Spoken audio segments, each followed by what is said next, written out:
COVID.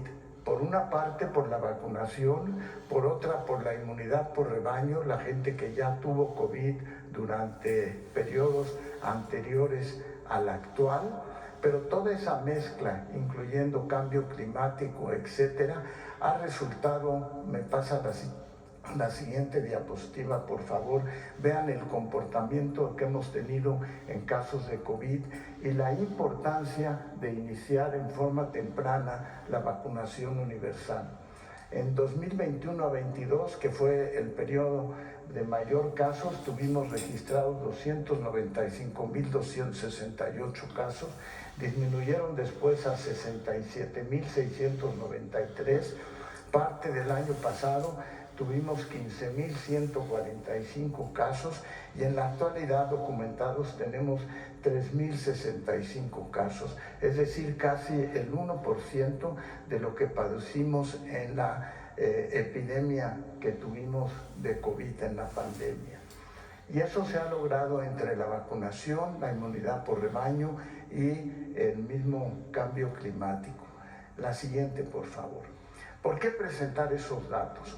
Porque seguimos teniendo casos que cuesta trabajo diferenciar entre enfermedad respiratoria aguda, y aquí les muestro algunos de los resultados del análisis cuando cualquiera de nosotros presenta un cuadro gripal.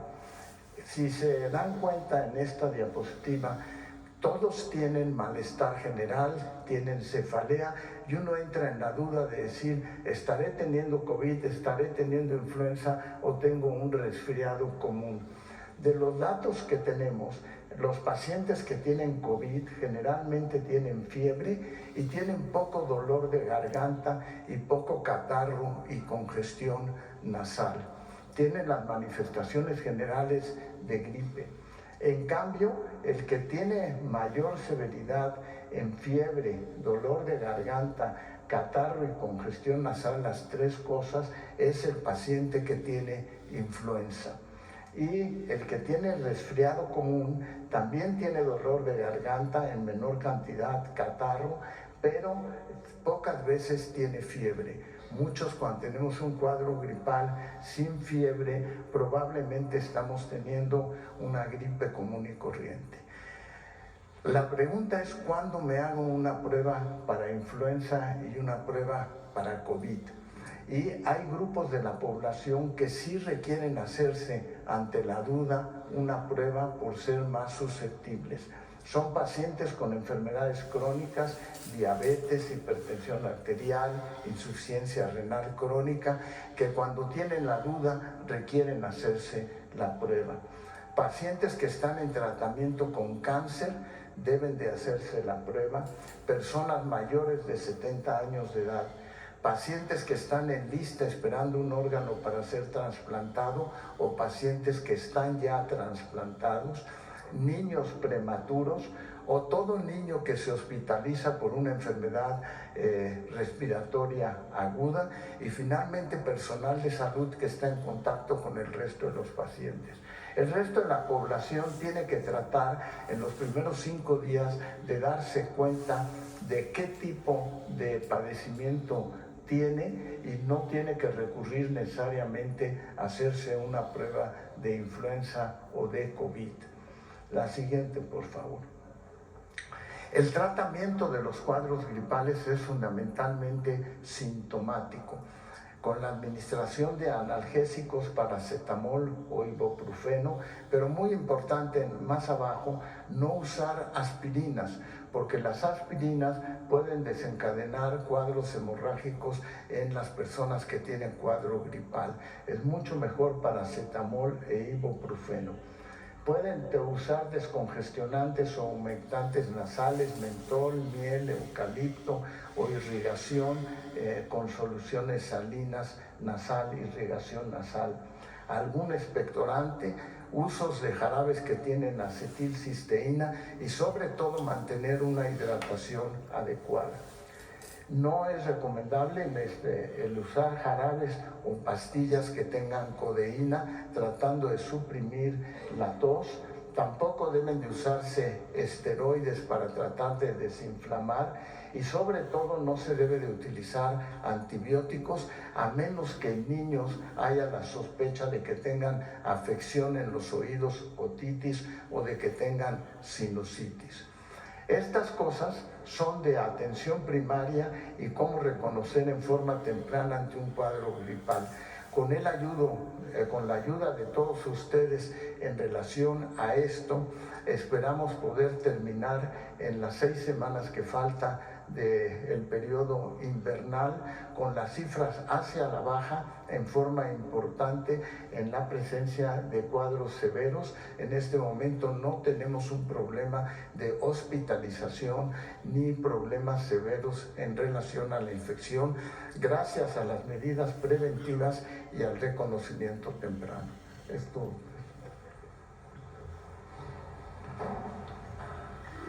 Listo. ¿Perdón? Tema de médicos. Vamos primero en las filas de adelante. A ver acá. Gracias, Presidenta. Buenos días. Soy Karen Ballesteros de Canal 11. La primera pregunta es si se tiene, más bien, ¿cuál es la inversión que se tiene contemplada para estos estímulos adicionales de los que hablaba el director del IMSS, Zoé Robledo, en estas zonas de difícil cobertura y de los nuevos hospitales? Por favor. ¿Tienes el dato?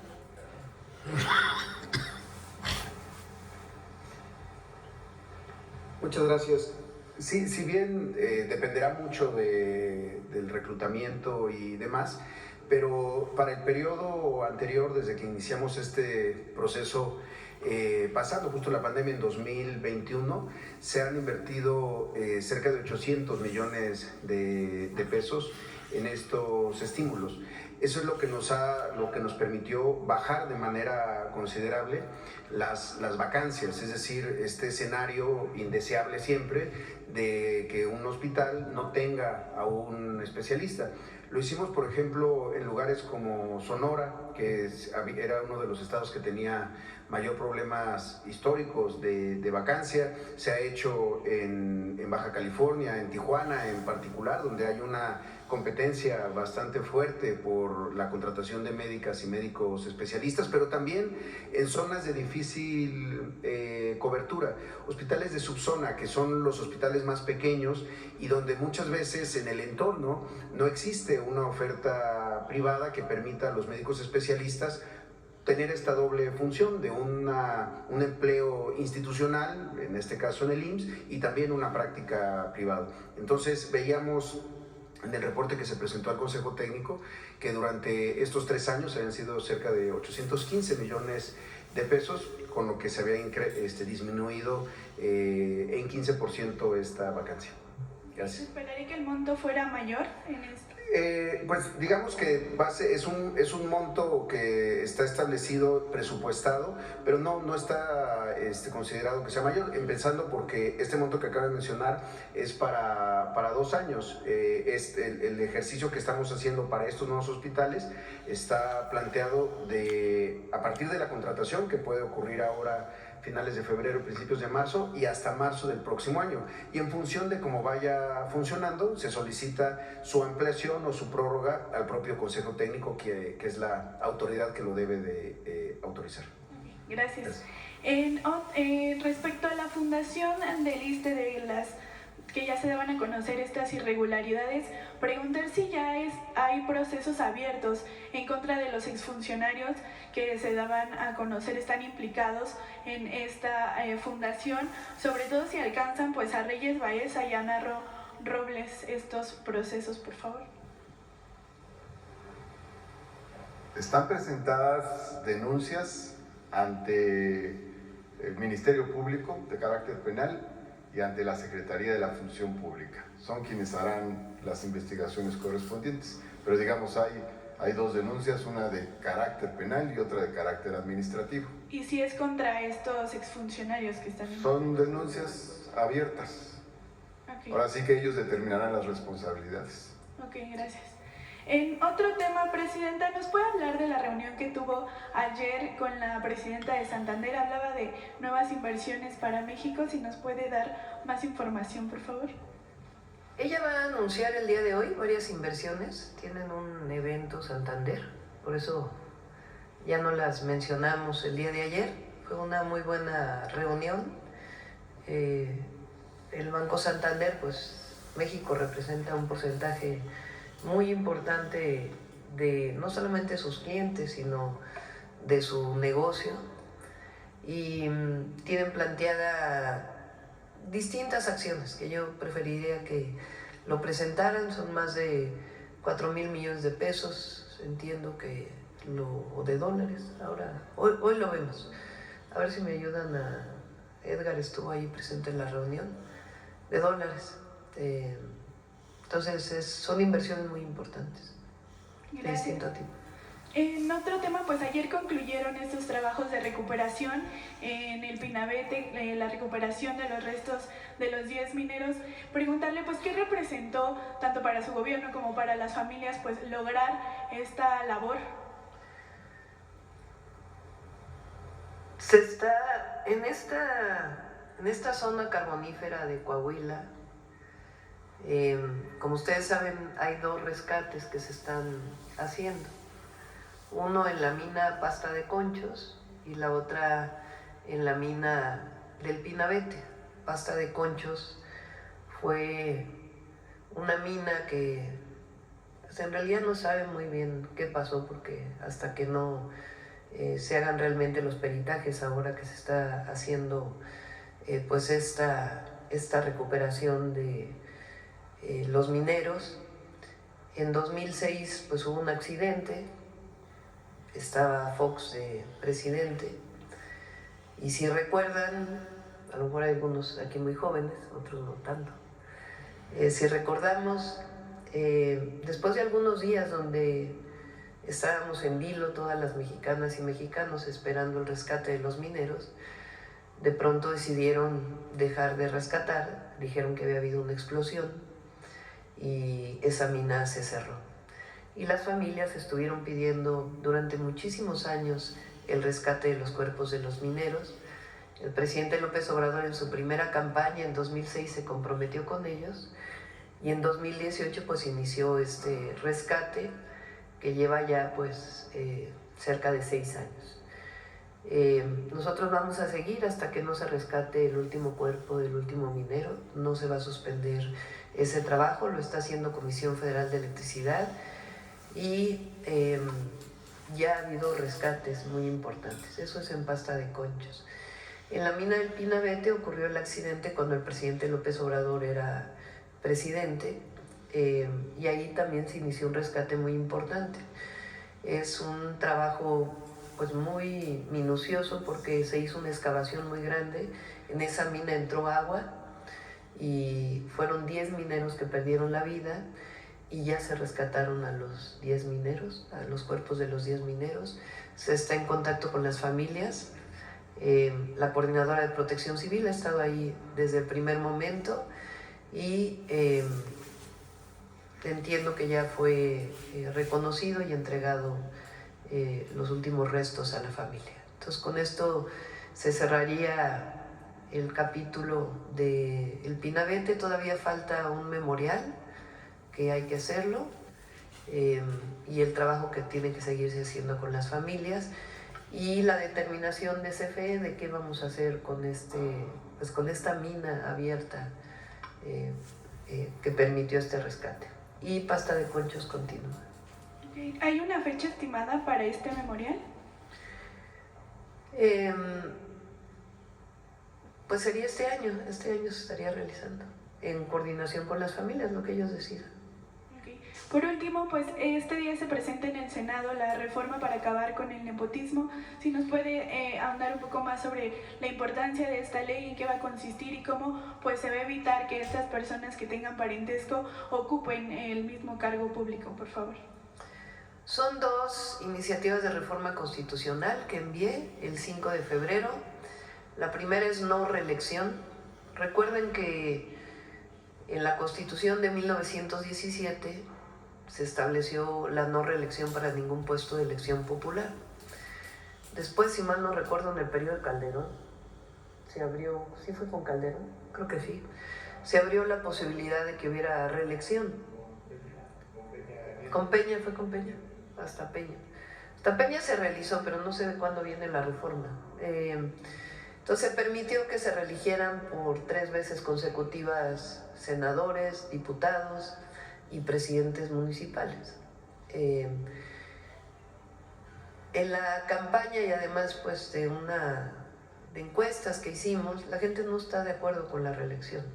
No quieren que se regrese al sentido original de la Constitución del 17. Entonces la iniciativa que enviamos es para que no haya reelección en el periodo siguiente. Es decir, si un diputado fue diputado, no puede reelegirse de manera inmediata. En todo caso, tiene que dejar de ser 3 años y volver a competir si es que así lo desea. Porque siempre cuando tienes un puesto de elección popular, de una u otra forma, porque no tienes que renunciar, así como está establecido ahora, pues tienes ciertos privilegios frente a una competencia electoral de quien no tiene el puesto. Ese es el primero. El segundo es en contra del nepotismo, que no pueda dejarse el puesto o no pueda participar en un puesto de elección popular de manera inmediata también ningún familiar directo hasta el 4º nivel. Y eso sería a partir del 2027.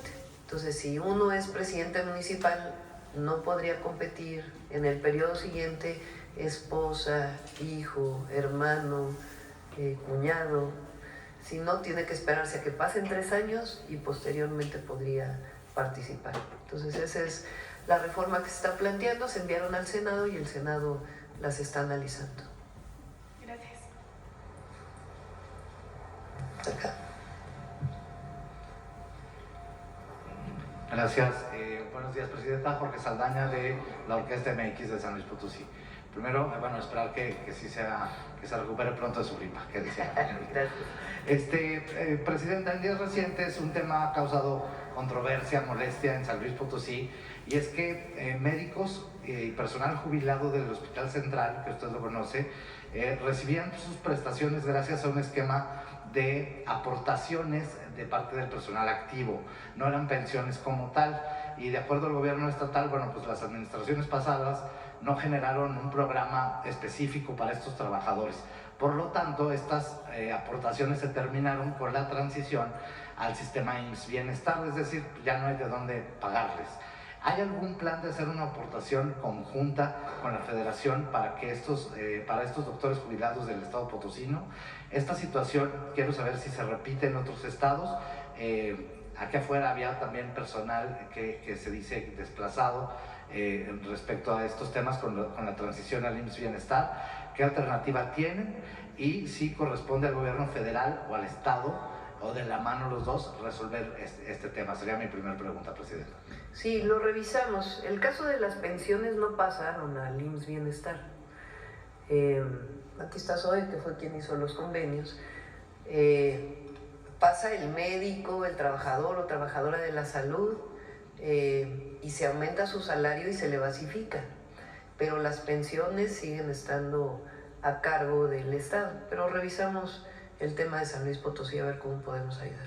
Gracias, Presidenta. Y segunda pregunta, cambiando un poquito el tema, se anunció que San Luis será uno de los primeros estados donde se construya la Universidad Nacional Rosario Castellanos.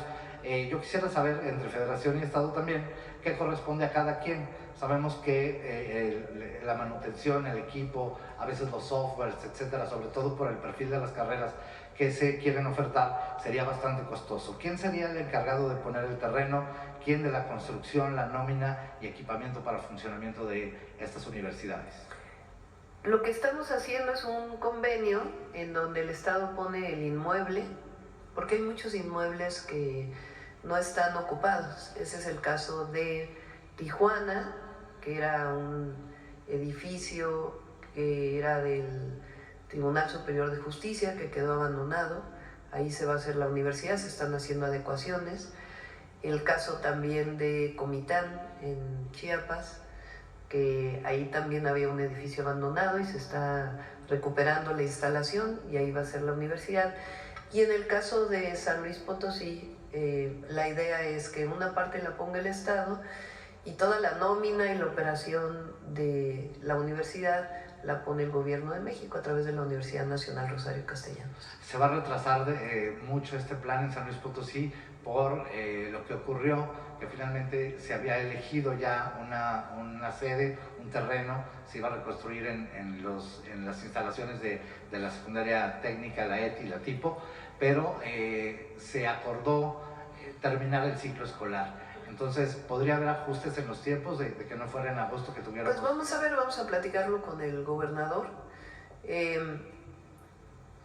Estas dos universidades, por ejemplo, en Tijuana y Comitán, no sé si también, apenas hoy me reúno con Secretaría de Educación,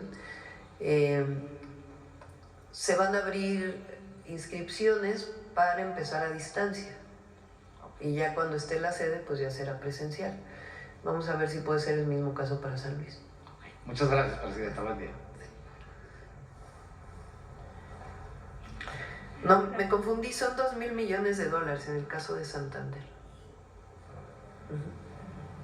Gracias, Presidenta. Muy buenos días a todas, a todos. Liliana Noble, a todos. Liliana Noble de Pulso Saludable. Presidenta, en el Instituto de Bioinvestigación, Investigación, Entrenamiento, NEVIT por sus siglas en inglés, en Irlanda, en Dublín, nos enseñaron los profesores el tema de la intercambiabilidad. Nos explicaban que es un asunto que debe de ocurrir sí, solo si el paciente que recibe este medicamento biotecnológico no es buen respondedor a la terapia inicial. Yo quería en ese sentido, quisiera preguntarle qué pasa, cómo están cuidando este tema de la intercambiabilidad sin tocar el tema económico. En México los medicamentos biotecnológicos son costosos, lo sabemos, pero existen los biosimilares por este tema de esta palabra. Entonces, ¿qué pasa, doctor Kersenovich, con este tipo de medicamentos? Gracias. Sí, ese tipo de medicamentos entran dentro de la definición de lo que son medicamentos biosimilares.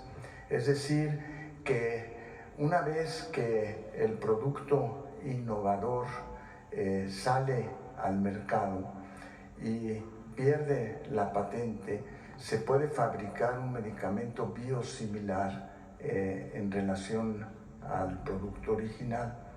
La fabricación de medicamentos biosimilares es muy distinta a la fabricación de un producto genérico porque implica técnicas mucho más avanzadas, y ahí COFEPRIS es quien está regulando precisamente junto con la propiedad intelectual el cómo poder intercambiar esos medicamentos. En el futuro probablemente vamos a ver cada vez más medicamentos biosimilares porque estamos avanzando en la producción de medicamentos originales muy distintos, con tecnologías moleculares que no teníamos con anterioridad. Pero sí, COFEPRIS está ocupado en regular los medicamentos biosimilares.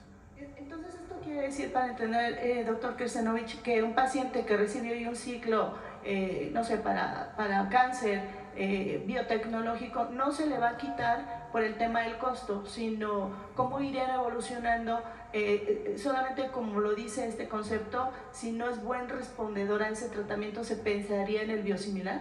Sí, lo que pasa es que un enfermo que recibe tratamiento para cáncer hay que diferenciar en dos distintos tipos. Uno en el que el efecto se logra en un periodo corto de tiempo y se logra controlar, por ejemplo, leucemias en niños, donde se puede controlar, y otros que tienen que recibirlo en forma prolongada. En la medida que aparece el medicamento biosimilar, se le puede dar continuidad sin ningún problema porque pasa por un periodo muy estricto de evaluación el biosimilar también. Gracias. Y en una segunda pregunta, Presidenta, con este tema del desabasto de medicamentos, hay pacientes que son usuarios o reciben atención a través del sistema de transporte colectivo Metro. Y hay medicamentos, no sé si pasa en otras áreas, en el IMSS, en el ISSSTE, pero muchos de estos pacientes reciben medicamentos muy limitados, el resto los tienen que comprar sus familiares porque no están dentro de estos llamados cuadros básicos. Yo quisiera preguntarle... Pero eso se terminó. O sea, ahora se compran todos los medicamentos y todos los medicamentos son gratuitos. Ya no hay aquella cosa del Seguro Popular de solamente los medicamentos básicos.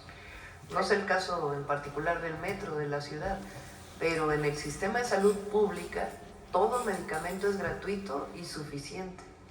Yo quisiera preguntarle si particularmente en este caso del sistema de transporte colectivo Metro, que sé que es un tema local, entraría dentro de este esquema global, nacional, en donde justamente se eliminen también estos llamados cuadros básicos y la familia del paciente no tenga que comprar estos medicamentos. Por ejemplo, para la gente que vive con una enfermedad cardiovascular, los llamados cardiópatas, tienen que comprar el resto de los medicamentos que sí o sí deben de utilizar porque a lo mejor tienen un problema de un cateterismo o traen un marcapasos.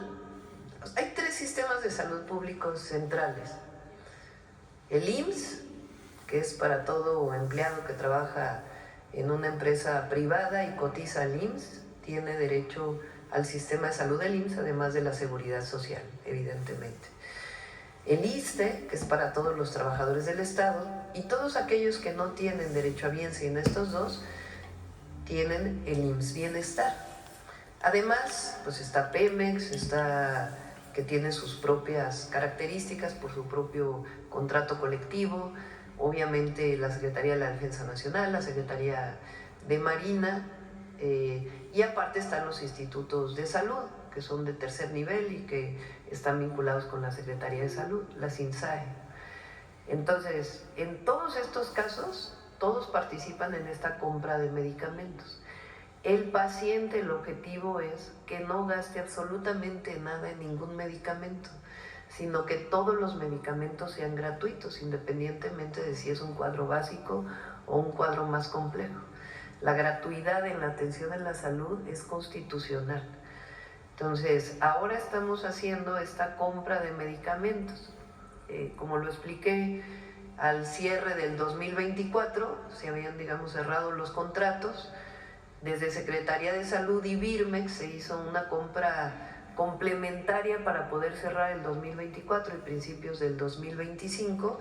Y esta compra que le ha dedicado Eduardo Clark, Birmex y todo el equipo de salud, pues mucho tiempo, para hacerla transparente, que se compre directamente al fabricante y que no sea a través de intermediarios.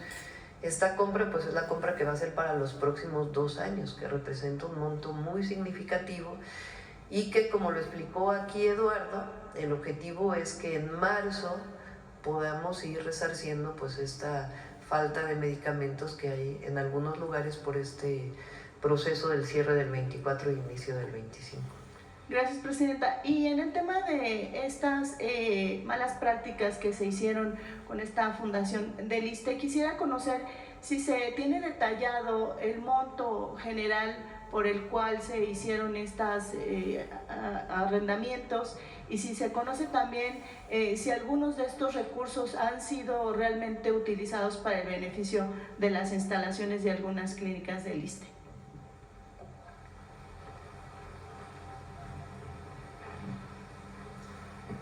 Tenemos documentado, como presentamos aquí, que el ISSSTE le entregó a esta fundación 5 millones de pesos, recientemente creada, se crea en 2016 y en 2017 le entrega 5 millones de pesos para comprar elementos que podía comprar directamente el ISSSTE.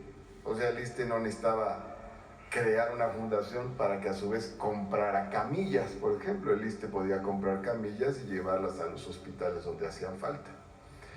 No se tuvo ningún informe de qué se hizo con esos 5 millones de pesos.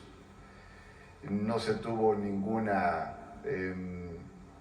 recepción de mobiliario, equipamiento en los hospitales, por parte de la fundación. Hasta casi 9 años después llegó un aparato a un hospital que llevó la Fundación ISSSTE, que se había comprometido a llevar para un tema de la piel, de eliminación de verrugas, manchas, etc. Eso es todo lo que se conoce, eso es todo lo que se sabe. Pero el área administrativa no tiene registro alguno.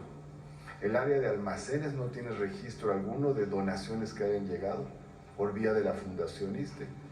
El área jurídica no tiene registro alguno de algún tipo de operación. Entonces, esta fundación actuó por su cuenta.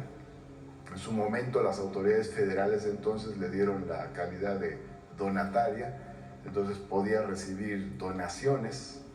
No sabe, el ISSSTE no sabe qué donaciones recibió, con qué montos, a qué se destinaron, qué compró, qué se hizo. Nada, es una fundación que actuó por su cuenta, es una fundación privada. Nosotros no estamos en contra de que existan fundaciones privadas, hay muchas fundaciones muy buenas que realizan labores muy loables, pero de lo que estamos en contra es de que se utilice el nombre del ISSSTE, las instalaciones del ISSSTE y los recursos del ISSSTE, pues para fines propios de una fundación. Esa fundación ISSSTE no es del ISSSTE, aquí le quiero decir a la gente para que no sea engañada,